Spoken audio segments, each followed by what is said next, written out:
Shalimar Jewelry inaugural offer. Flat 9% VA on gold ornaments, 12,500 off on purchase of 1 kg silver.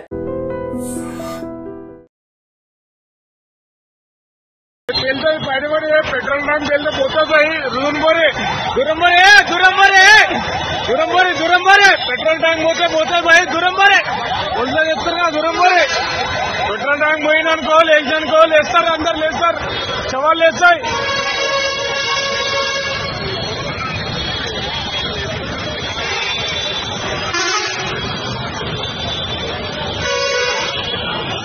ఖాళీ మంది వేసారు भाई ఎవరు లేరు भाई అది మంచిగా దురమ్మన్ పెట్రోల్ ట్యాంక్ పోయిననుకో లేస్తారు అందరు లేస్తారు చూడు పెట్రోల్ ట్యాంక్ వెళ్ళినాక అందరు లేస్తారు చూడు అమ్మా welcome to IT news. This is Pavan. So ప్రస్తుతం ఎస్ఆర్ నగర్ లో అయితే ఘోర అగ్ని ప్రమాదం తప్పింది అని చెప్పుకోవచ్చు. ప్రైవేట్ ట్రావెల్ బస్ లో సడన్ గా ప్రయాణికులు అందరూ ఉన్నప్పుడు ఆ మంటలు చెలరేగడంతో ఈ ప్రమాదం జరిగింది. అంటే ఆ డ్రైవర్ అప్రమత్తంగా ఉండడంతో సో వెంటనే ప్రయాణికులు దించడంతో ఈ ప్రమాదం తప్పింది అని చెప్పుకోవచ్చు. సో ప్రస్తుతం ఎక్కడ జరిగిందంటే ఎస్ఆర్ నగర్ చౌరస్తా దగ్గర ఉన్నాము. మనం క్లియర్ గా చూడొచ్చు ఆ బస్ కి సంబంధించిన మొత్తం అద్దాలు అవన్నీ కింద పడి అక్కడే క్లియర్ గా ఉన్నాయి. సో ఇది పరిస్థితి. ఇక్కడైతే రాత్రి ప్రైవేట్ ట్రావెల్స్ బస్సు ఇక్కడ నుంచి బయలుదేరే క్రమంలో అందులో ఉన్న ప్రయాణికులందరూ అక్కడే ఉన్నారు. సో ఆ డ్రైవర్ కూడా ఉన్నారు. మరికొద్ది సేపట్లో బయలుదేరుతున్న క్రమంలో సడన్ గా బస్సు కింద నుంచి ఇంజన్ లో నుంచి మంటలు చెలరేగడము, ఆ పెద్ద పెద్ద మంటలు రావడంతో ఆ ప్రయాణికులందరినీ డ్రైవర్ అప్పుడే అప్రమత్తం చేసి కిందకి దించడం జరిగింది. మీరు ఐడ్రీమ్ స్క్రీన్ మీద చూస్తున్నారు. సో మంటలు చెలరేగిన ఆ దృశ్యాలు ఉండడంతో సో వెంటనే డ్రైవర్ అప్రమత్తం కావడంతో స్థానికులు వెంటనే దిగి ఆ దూరంగా బస్ కి దూరంగా వెళ్ళిపోవడము, అదే విధంగా అక్కడ ఫైర్ స్టేషన్ కి వెంటనే కాల్ చేసి పిలిపించడంతో వెంటనే సిబ్బంది, మన ఫైర్ సిబ్బంది, పోలీస్ వాళ్ళు కూడా వచ్చి వెంటనే ఆర్పడము, అప్రమత్తంగా ఉండడము, సో చాకచక్యంగా వ్యవహరించడంతో ఈ ప్రమాదం తప్పిందని చెప్పుకోవచ్చు.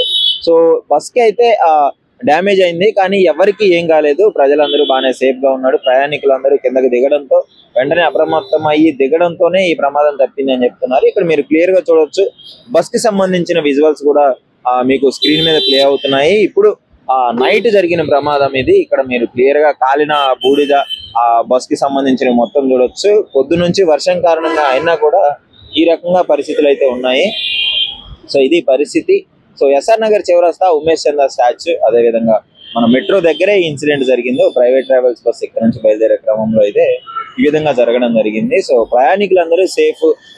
అంటే రాత్రిపూట కావడంతో ఇంకొంచెం భయాందోళనకు గురవ్వాల్సిన విషయం అన్నమాట.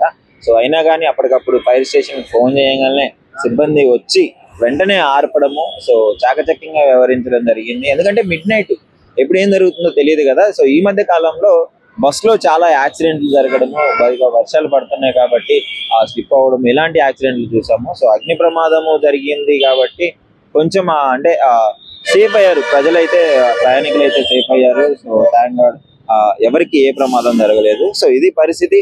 ఎస్ఆర్ నగర్ చౌరస్తాలో అయితే ఇన్సిడెంట్ జరిగింది, ఉమేష్ చంద్ర స్టాచ్యూ పక్కనే. సో మీరు క్లియర్ గా స్క్రీన్ మీద విజువల్స్ కూడా చూస్తున్నారు. సో అందరూ బస్సు మంటలు చెలరేగుతున్నాయి, దూరం జరగండి అని చెప్పేసి అక్కడ ఉన్న సిబ్బంది కూడా చెప్పే మాటలు అయితే మనకు క్లియర్ గా వినిపించడం జరుగుతుంది. సో ప్రైవేట్ ట్రావెల్స్ బస్ లో ఈ విధంగా జరగడం చాలా అంటే అందరూ సేఫ్ అవ్వడం అయితే మంచి విషయంగా చెప్పుకోవచ్చు. సో ఇది పరిస్థితి. నిజంగా ప్రస్తుతం ఉన్నటువంటి సమాజం దేనికి ప్రయారిటీ ఇస్తుంది? ఆర్థిక సంబంధాల చుట్టూ మాత్రమే తిరుగుతుంది. మళ్ళీ ఎన్నికలంగానే చాలా విరక్తి కలుగుతాను. మంచి అనిపిస్తుంది కదా, లేడీస్ కూడా ఛాలెంజింగ్ జాబ్స్ చేసినప్పుడు చాలా బాగుంటది. ట్రాఫిక్ అసిస్టెంట్స్ గా నియమించిన ట్రాన్స్జెండర్స్ అందరితో సాల్యూట్ చేయించుకుంటున్నారు. ఫుడ్ డెలివరీ ఇవ్వటానికి వెళ్ళినటువంటి డెలివరీ బాయ్ అనిల్ పై కళ్ళ ముందు